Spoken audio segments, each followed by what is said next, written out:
Coucou, ce soir je vous fais cette petite vidéo pour parler avec vous de cette notion de travailler dur sur soi que l'on entend beaucoup trop, à mon sens, circuler dans le milieu du développement personnel, spirituel et beaucoup aussi dans le milieu du couple alchimique, de ces contrats d'âme. Liens sacrés, etc., couples conscients, que sont, par exemple, quand on les étiquette, les flammes jumelles, les âmes jumelles, les âmes sœurs primordiales, sacrées, etc., etc.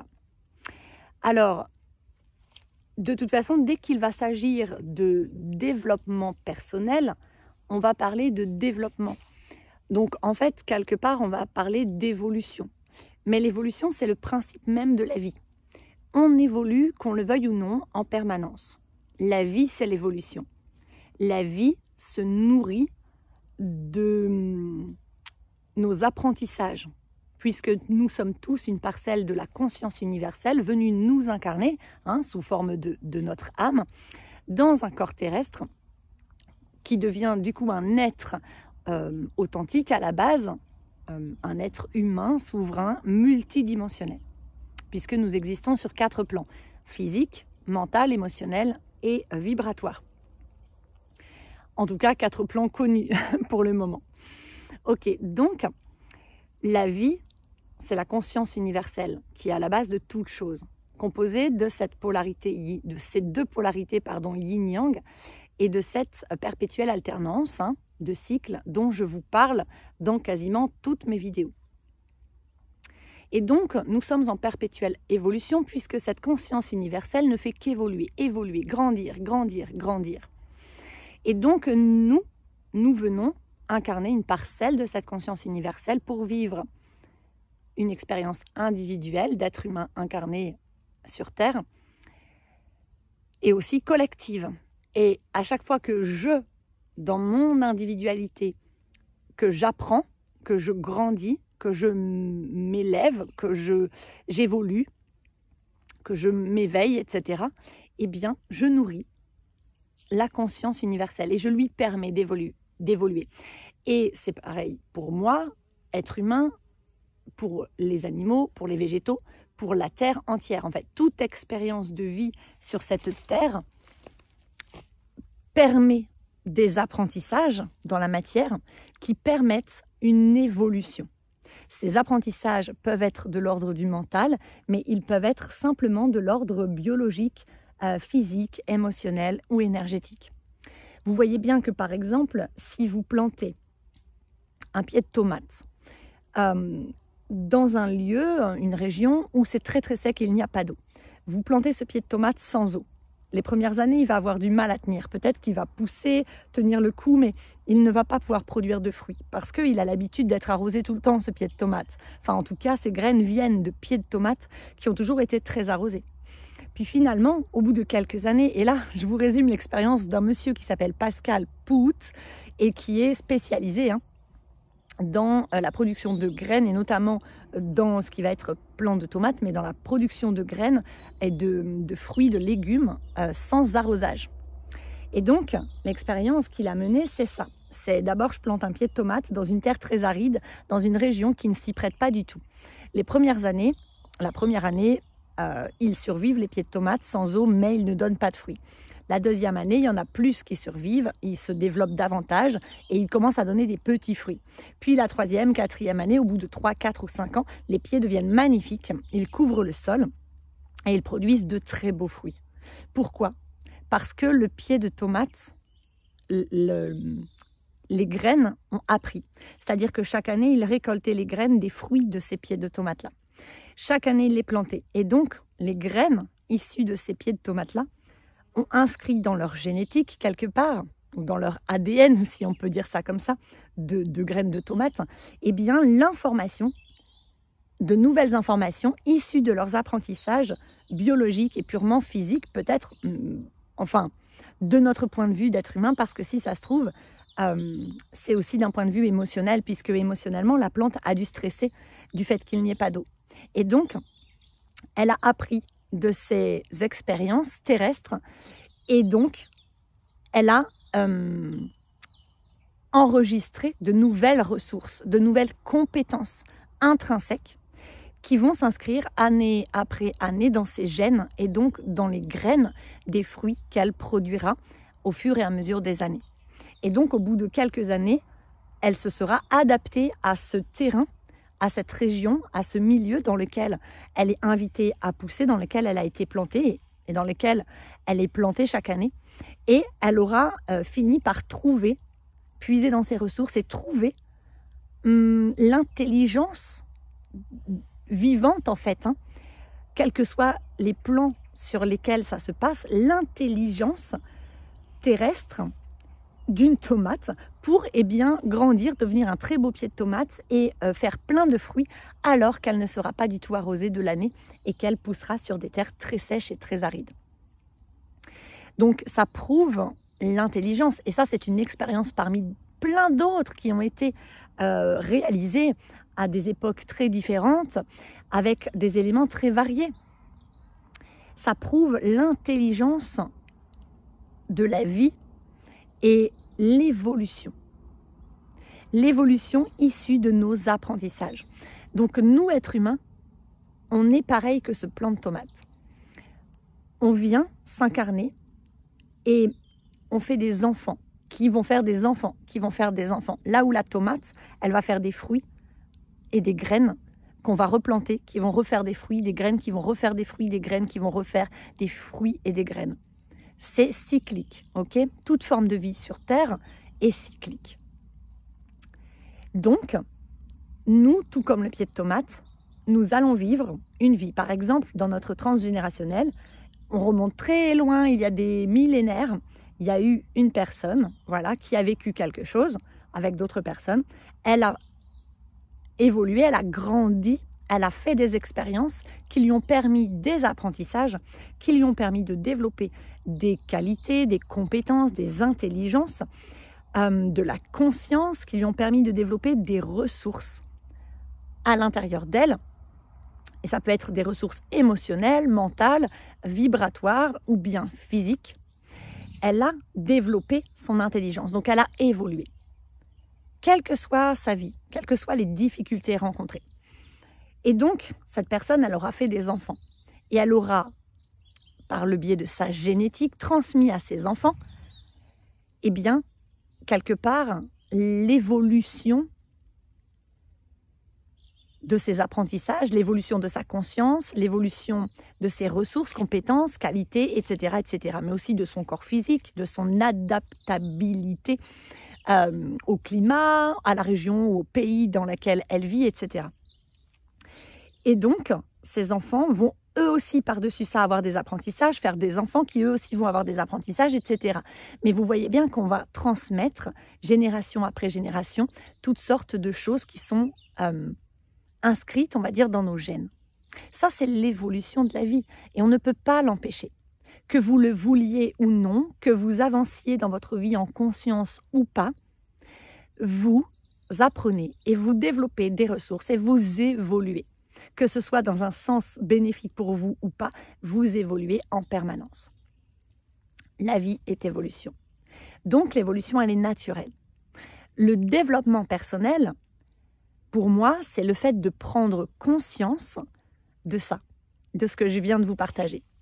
C'est OK, d'un coup, je me réveille donc à ma multidimensionnalité, au vivant, à ce qu'est réellement la vie, le monde, et je commence à m'intéresser à moi. Parce que dans cette société, à cette époque, ça fait belle lurette, ça fait des millénaires, des générations, qu'on s'est éloigné de notre véritable nature.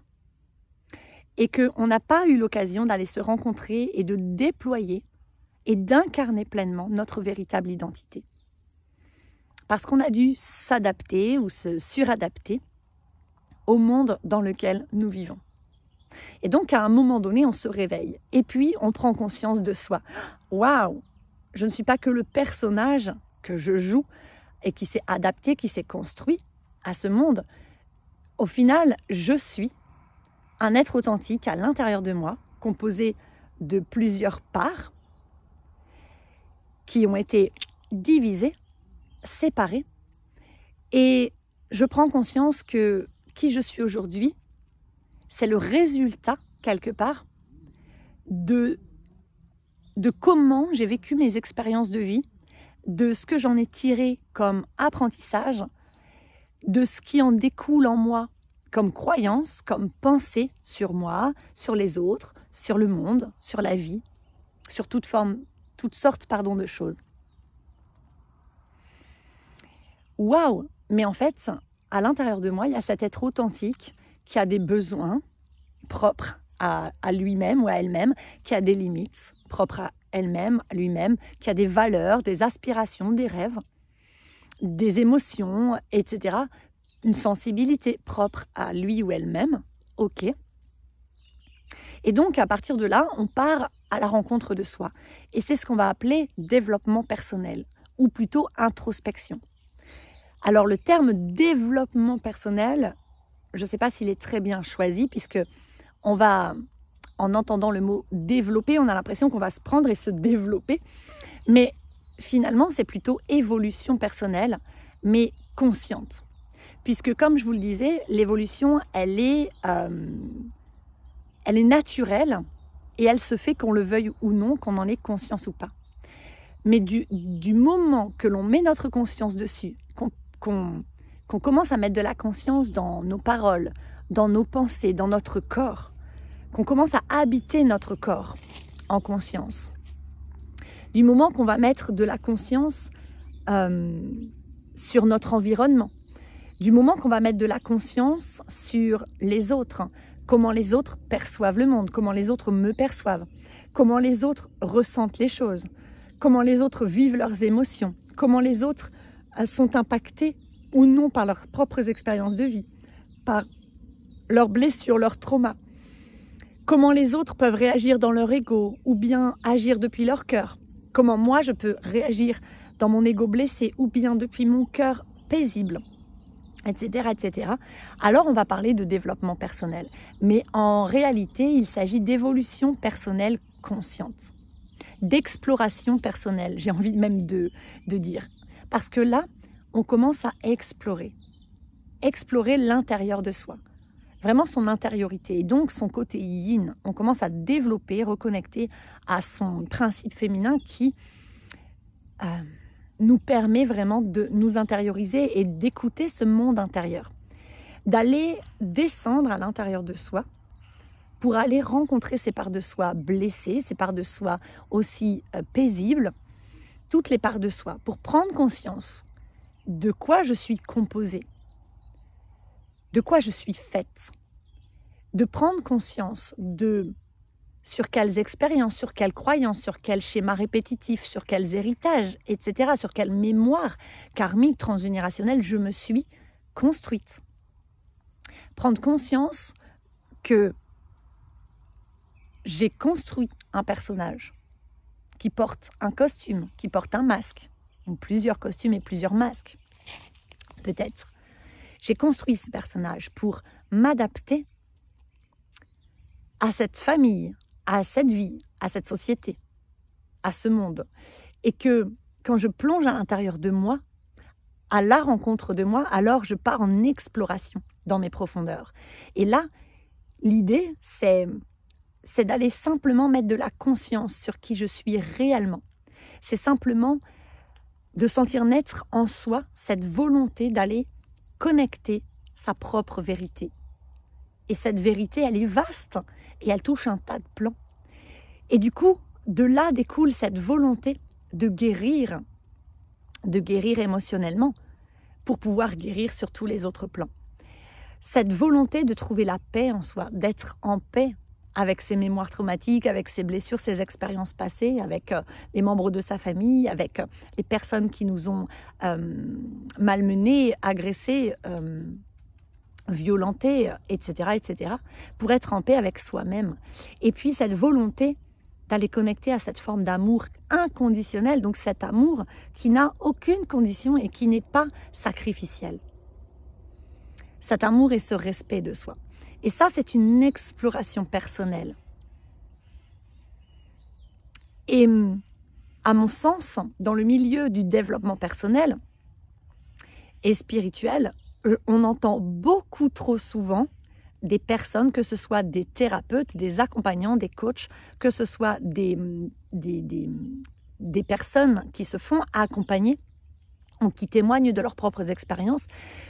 Je déplore que l'on entende très souvent, trop souvent à mon goût, oui, mais dans le développement personnel, il faut travailler dur sur soi.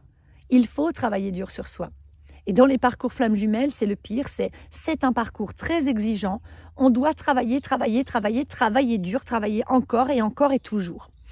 Et à mon humble avis, parce que moi aussi je suis passée par là, parce que moi j'ai été très dure avec moi, j'ai été très contrôlante, j'ai été très exigeante envers moi-même et aussi envers les autres sans m'en rendre compte et sans le vouloir.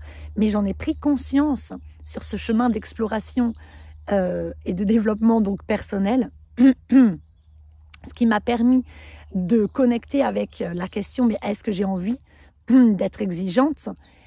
Ben non, j'ai pas envie. Donc de progressivement trouver de la sécurité en moi, parce que quand on est hyper contrôlant ou exigeant avec soi-même ou avec les autres, c'est qu'on a une grande insécurité. Donc on cherche à contrôler son environnement inconsciemment la plupart du temps pour se sécuriser. Donc, bon, c'est tout un chemin dont on ne va pas parler ici, mais c'est pour dire que cette grande exigence de travailler dur, d'abord travailler dur avant de me réveiller, travailler dur au travail, travailler dur à la maison, travailler dur pour plaire aux autres, toujours contenter les autres, toujours plaire aux autres, faire plaisir aux autres, prendre soin des autres, écouter les autres, donner aux autres, travailler dur pour prouver ma valeur, prouver ce que je vaux, prouver ma force, prouver que je n'ai besoin de personne, prouver mon indépendance.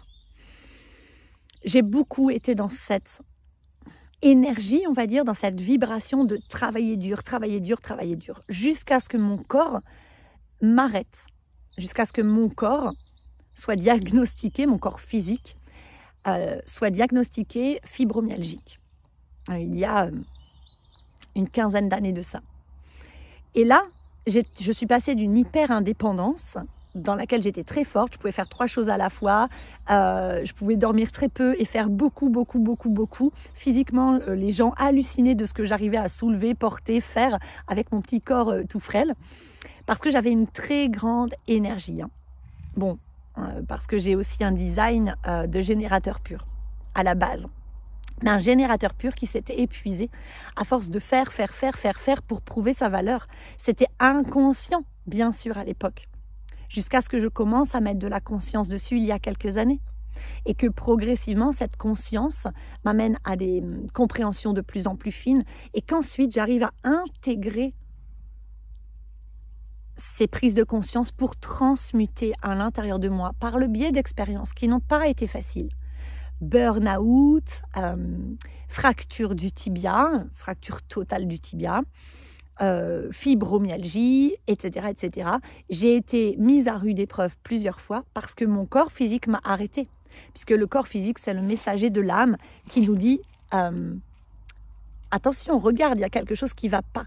Et moi, j'avais des douleurs que je n'écoutais pas, je dépassais mes limites parce que c'est tout ce que j'avais appris pour survivre. C'était mes réponses de survie, c'était de toute façon, j'ai aucune limite. J'ai pris conscience que j'avais des limites sur tous les plans. Il n'y a seulement que quelques années, 3, 4 ans peut-être. Vous rendez compte? 3, 4, 5 ans peut-être. Mais le temps d'infuser, d'intégrer et de vraiment les connecter, ce n'est que là, ces derniers mois, cette dernière année, que j'ai vraiment commencé à connecter mes limites, à les ressentir, à commencer à prendre conscience au moment où je les dépasse, au moment où je les atteins. Parce qu'on ne m'avait jamais appris qu'il y avait des limites. Et comme elles avaient toujours été dépassées, je ne savais pas les respecter, je ne savais pas qu'elles existaient. Et je ne savais pas non plus les faire respecter. Et donc, quand on est dans cet état d'esprit de je travaille dur tout le temps, souvent lié à un état interne d'attachement, on va dire, insécure, qui est de l'hyper-attachement, et qui va nous pousser à l'hyper-indépendance. C'est-à-dire que il y a de l'hyperattachement qui se traduit par de la dépendance affective de je ne peux pas m'éloigner de toi sinon je meurs, j'ai besoin de toi, donc rester tout le temps collé à l'autre ou avoir vraiment besoin de présence, beaucoup de présence ou d'être réconforté, etc. par dépendance totale. Et il y a l'extrême inverse, c'est l'hyper-indépendance. C'est aussi une forme de dépendance affective, mais qui nous pousse à tout faire par nous-mêmes, avec au fond de soi cette croyance qui tourne dans l'invisible de « je ne peux faire confiance à personne d'autre qu'à moi ». Et de toute façon, dans ce monde, quand je demande de l'aide, personne ne me répond. Au contraire, quand je demande de l'aide, quand je demande de l'attention, je me fais rabrouer, voire violenter, voire rejeter, voire accuser, agresser, abandonner, bon bref, c'est violent. Donc, j'apprends à tout faire par moi-même. J'apprends que je ne peux pas demander d'aide. Je n'ai pas le droit de demander de l'aide ou du soutien dans ce monde. Donc, je dois tout faire toute seule. Et comme ça, je prouve ma valeur. Et comme ça, je prouve que je n'ai besoin de personne et vous pouvez m'aimer. Regardez, je ne vous demande rien. Je ne vous demande pas d'aide, pas de soutien, rien du tout. Je fais tout toute seule.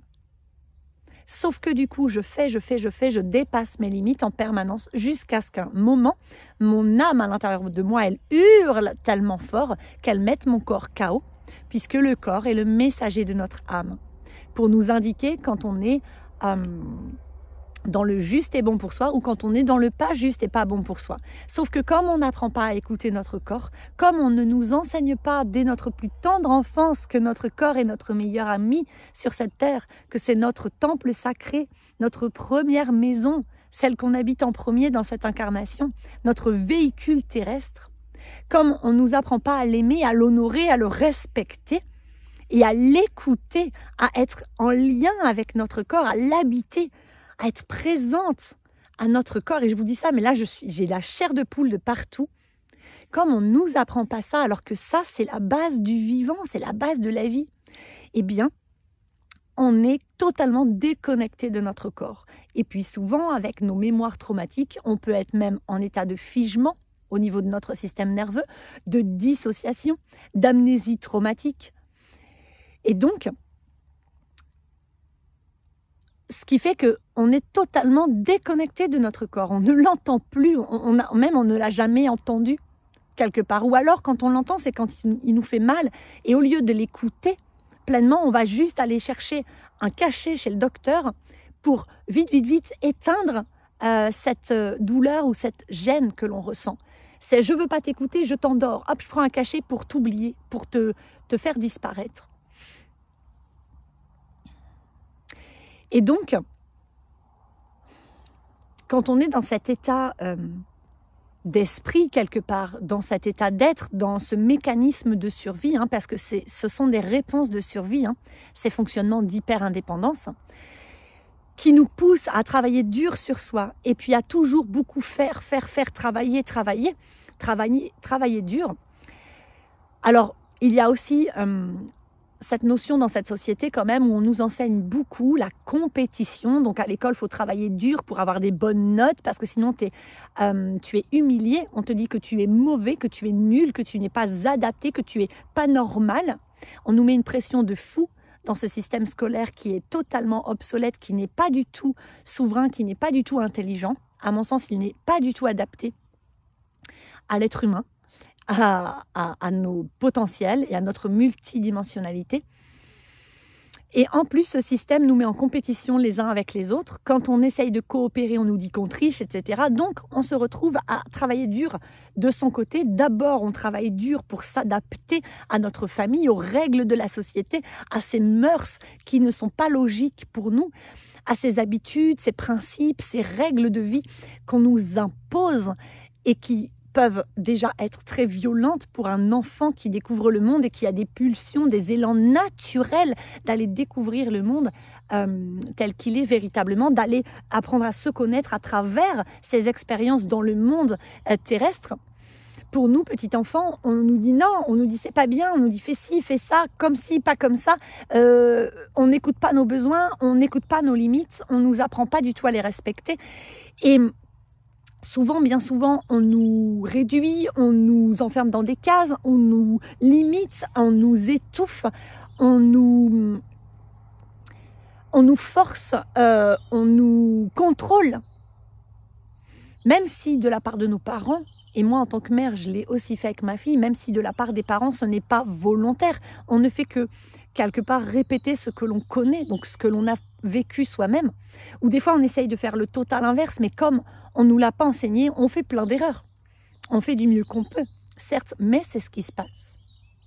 Et donc, du coup, ça fait quoi? Ça fait que cette société, elle nous pousse à toujours être en train de travailler dur pour rejeter notre véritable nature. Travailler dur pour s'adapter, travailler dur pour être aimé, accepté.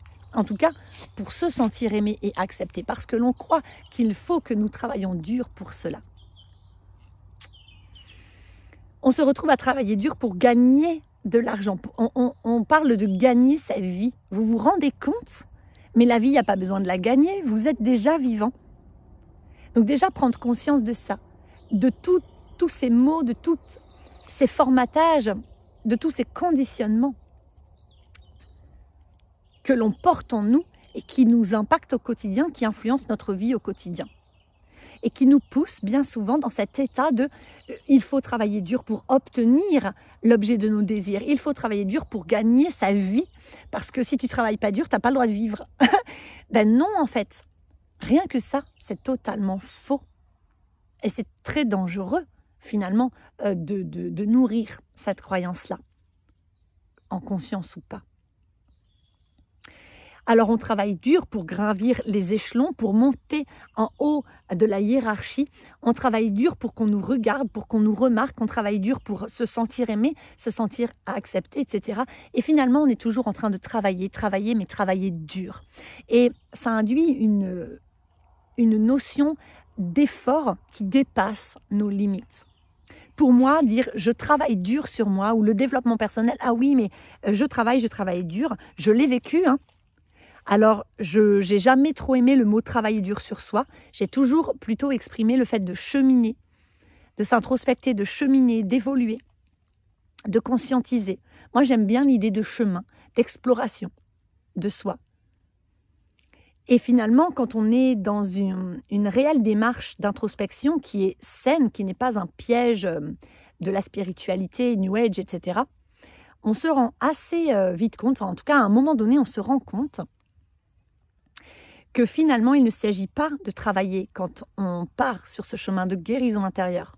Il s'agit au contraire d'apprendre à déposer les armes, d'apprendre à déposer ce yang suractivé là, ce patriarche que nous avons tous un peu en nous, hein, à cette époque, qui nous dit « travaillez dur, sinon vous allez être puni, travaillez dur, sinon vous allez vivre à la rue, travaillez dur, sinon vous ne serez pas aimé, travaillez dur, sinon vous allez être rejeté, abandonné, humilié, trahi, accusé, agressé, violenté, etc., etc., etc. » Et nous allons plutôt comprendre qu'il nous est invité par la vie à le déposer, à calmer ce yang suradapté, hyper indépendant, qui veut tout le temps travailler dur, qui veut tout le temps construire, bâtir, construire, gravir les échelons, pour intégrer cette réalité que la vie est cyclique. Ce sont des cycles de yang. Donc le yang, oui, le yang, c'est lui qui nous permet de travailler, de fournir un effort, de manifester dans la matière, d'être dans le corps physique, en mouvement, en action. Et puis, hop, ça alterne avec le yin. Et sans cesse, c'est le yin qui nous permet, d'une manière totalement équivalente, de nous reposer, de nous décontracter, de venir plutôt plonger à l'intérieur de soi, simplement de connecter à être, ne rien faire que de contempler, que de laisser la guidance et l'inspiration nous traverser, que d'accueillir notre vulnérabilité, que d'écouter nos émotions. Être simplement dans la présence à soi. Puis, hop, on va être à nouveau invité naturellement, si on laisse le processus se faire à l'intérieur de soi. Au bout d'un moment, on réapprend à écouter ce cycle nous traverser, à conscientiser qu'il nous traverse et à le ressentir. Et puis, progressivement, on le laisse s'installer en nous, comme il est censé s'installer en nous depuis notre conception Et alors, on comprend que oui, nous avons des élans, des périodes de notre vie, c'est hebdomadaire, c'est mensuel, c'est annuel, peu importe, nous avons plein de cycles finalement qui nous traversent sur cette terre. Et nous, en tant qu'êtres humains souverains, et donc on va laisser ces cycles s'alterner, ces cycles se faire naturellement. Et alors, on va se rendre compte que oui, il y a des périodes pour travailler et il y a des périodes pour se poser. Il y a des périodes pour agir et des périodes pour ne pas agir. Il y a des périodes pour créer dans la matière, manifester, et des périodes pour juste laisser la graine germer à l'intérieur de soi. Laisser l'idée simplement émerger en soi. Il y a des périodes de plein et des périodes de vide. Et que c'est tout à fait normal. Et que l'équilibre et donc le bien-être, l'harmonie à l'intérieur de nous et la paix viennent de ça, viennent de cette alternance naturelle que l'on laisse on la laisse nous traverser naturellement. On laisse les choses se faire naturellement. Donc il ne s'agit pas de travailler dur sur soi en développement personnel, ni dans aucune sphère de notre vie. Il s'agit au contraire d'apprendre que nous n'avons pas à travailler dur sur soi. Donc il s'agit plutôt de se défaire de cette idée-là. Il s'agit vraiment, sur ce chemin de guérison intérieure et d'exploration personnelle finalement, de déposer ces injonctions de « tu dois travailler dur », de déposer ces croyances, et notamment dans le parcours flamme jumelle, cette croyance que c'est un parcours très exigeant et que on doit travailler dur des deux côtés pour pouvoir se réunir, et que de toute façon, on n'a pas le choix et que c'est comme ça. Alors moi, j'ai envie de vous dire à ce sujet-là, que ce soit pour le parcours flamme jumelle ou dans n'importe quel parcours d'évolution, de guérison de notre âme, de révélation à soi, de transmutation intérieure, oui, on pourrait parler d'un parcours exigeant, même si moi, j'aime pas trop utiliser ce mot d'exigence. J'ai juste, parce que je pense aussi que le vivant est régi par plusieurs lois universelles, notamment la loi de la manifestation, de l'attraction, ok, qui veut que notre vie matérielle, notre environnement, donc tout ce qui se passe dans notre vie 3D, est le reflet de ce que nous nourrissons en nous, comme pensée, comme croyance, comme émotion, comme énergie. La vibration que nous émanons. Donc si je crois que le monde est difficile et que le parcours flamme jumelle est super exigeant, et ben c'est ce que je vais créer dans ma vie. Donc tant que j'ai cette croyance-là à l'intérieur de moi, le parcours sera super exigeant. Moi, j'en ai fait l'expérience. Et puis quand j'ai lâché, que j'ai décidé que non, en fait, j'avais pas envie que ce parcours soit exigeant. Parce que l'exigence, j'avais déjà beaucoup donné dans ma vie, que en fait, j'avais envie de douceur. J'aspire à de la douceur. J'aspire à de la présence. J'aspire à ralentir. Tout le contraire, en fait, de travailler dur sur soi. Parce que pendant des années, j'ai travaillé dur sur tous les plans de ma vie. Et quand j'ai commencé à accueillir ça, à me sentir légitime avec ça, et du coup à l'intégrer à l'intérieur de moi et à commencer à aligner, bien sûr, mes actions, mes paroles avec cette pensée, ce désir à l'intérieur de moi, ce besoin de douceur, ce besoin d'incarner pleinement mon yin, ce besoin d'accueillir mon yin, d'apprendre à recevoir, d'apprendre à m'arrêter, ce besoin de passer du temps simplement dans mon vide intérieur, dans mon silence intérieur, en présence à mon être authentique, simplement. Et bien alors, le parcours est devenu beaucoup moins exigeant. Et quelques semaines après, j'étais entièrement détachée. Mais je continue d'évoluer, je continue. C'est vrai qu'on est dans une année, et moi je le dis souvent, c'est les énergies nous poussent. Là, on est on va dire qu'on est en train d'entrer dans l'ère du Verseau, avec Pluton qui va s'installer là, ou qui est en train de s'installer, ça y est, pour de bon, parce qu'il a fait quelques allers-retours là ces derniers temps. Mais là, il est en train de s'installer, je crois, ou très très bientôt là, pour de bon, dans le signe du Verseau, pour une longue période. Et les énergies, de toute façon, toutes les énergies confondues dans cet univers actuellement poussent l'être humain à changer de paradigme. Et c'est vrai qu'on est poussé dans le sens où tout est là.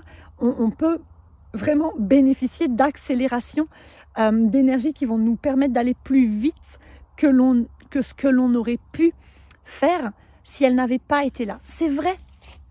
Mais il ne s'agit pas de courir, ce n'est pas une course, ce n'est pas une compétition. Il s'agit simplement de ressentir ces énergies et d'en profiter en conscience, tout en se respectant, tout en étant doux et bienveillant avec soi-même, tout en avançant à son rythme. Et ce rythme, il est propre à chaque personne, c'est ton cycle interne. À quelle fréquence, à quel rythme tu sens ces cycles, ces perpétuelles alternances en toi, entre ta partie féminine sacré et ta partie masculin sacré. Et c'est vraiment propre à chaque personne.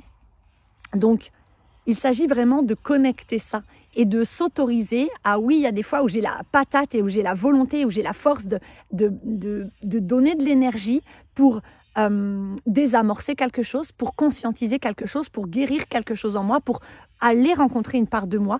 Et en général, ça se présente naturellement. L'invitation, elle est là. Naturellement, tu n'as pas besoin de travailler dur pour toi, tu n'as pas besoin de prendre rendez-vous toutes les semaines avec un coach, un thérapeute, etc. Pour avancer vite. Tu n'as pas besoin de te regarder, de te farcir le cerveau de plein de vidéos, de plein de podcasts, de plein d'articles. Tu n'as pas besoin de lire 1500 bouquins ou de faire 1500 formations pour avancer. Parce que là, souvent, ce qui se passe, c'est qu'il y a trop d'informations. Et moi, je l'ai vécu aussi. Et par moments, ça fait un surmenage mental qui nous épuise encore plus et qui ne nous permet pas d'avancer mieux finalement.